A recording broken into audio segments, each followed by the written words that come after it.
Amidst the global pandemic and the war in Ukraine, a less significant but perhaps more relatable war was taking place in our own homes. And in fact, it's been relentless for the last several years. This is known as the streaming wars.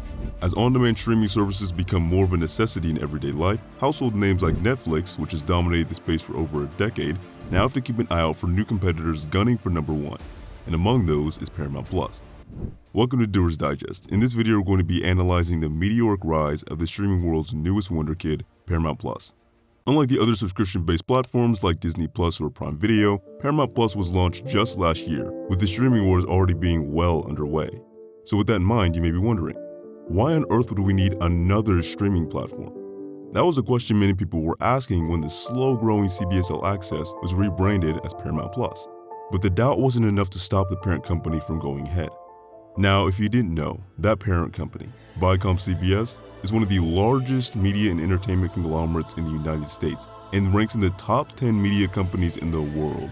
Now, the rebrand to Paramount Plus seemed to have sparked a system-wide change, as CBS became simply Paramount, closely aligning with their new platform. This is a promising sign for the service's continued growth.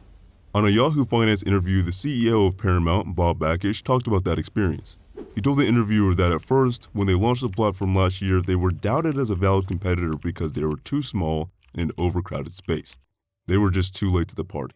But they saw an opportunity in the marketplace for a broad service and used this insight to distinguish themselves in the market. Before the rebrand, CBS All Access had boasted a decent net growth since its conception in October of 2014, and they were able to help Paramount reach a personal best of 19.2 million subscribers worldwide. However, they were never truly in a position to compete with the already established heavy hitters before the switch. But boy, did the switch work. Paramount Plus was an almost instant success, lapping its predecessor as it nearly doubled Paramount's subscriber count in their first quarter.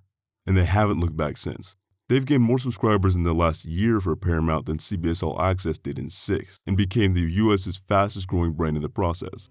So now you may be thinking, why the sudden success? Well, it turns out that Bob Bakish was right. They hit a sweet spot in the market. Much of this success can be credited to the almost overwhelming amount of content they made available. They were able to capitalize on their parent company brands such as CBS, MTV, Nickelodeon, and Showtime, and offer beloved franchises including Halo, Star Trek, and Forrest Gump. And while many would have stopped there, Paramount took it even further by offering live news and sports. This allowed them to appeal to almost every target demographic out there and helped them solidify their place as a brand to be feared in the streaming wars. Currently, Netflix are still the undisputed champs of on-demand streaming with over 223 million active subscriptions, with the next closest competitor still being tens of millions of subscribers behind. But in a little over a year, Paramount Plus has all but overtaken Hulu in subscribers. With this kind of growth rate, it's hard not to see this platform posing a real threat to the dominance these other services have enjoyed over the years, especially if they continue to make strategic partnership decisions.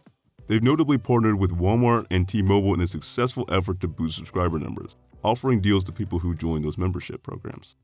Now, there are some drawbacks, the biggest being that they are limited to their partner company brands. This may cause a problem for some people if their favorite show happens not to be available on there. The platform does still boast many types of content with over 40,000 episodes of movies, not including the sports and news, but this may be a turnoff for some people.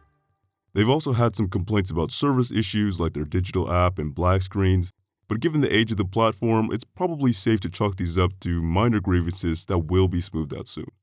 I don't see this coming close to outweighing the substantial growth they've enjoyed thus far, and will, I'm sure, enjoy in the future.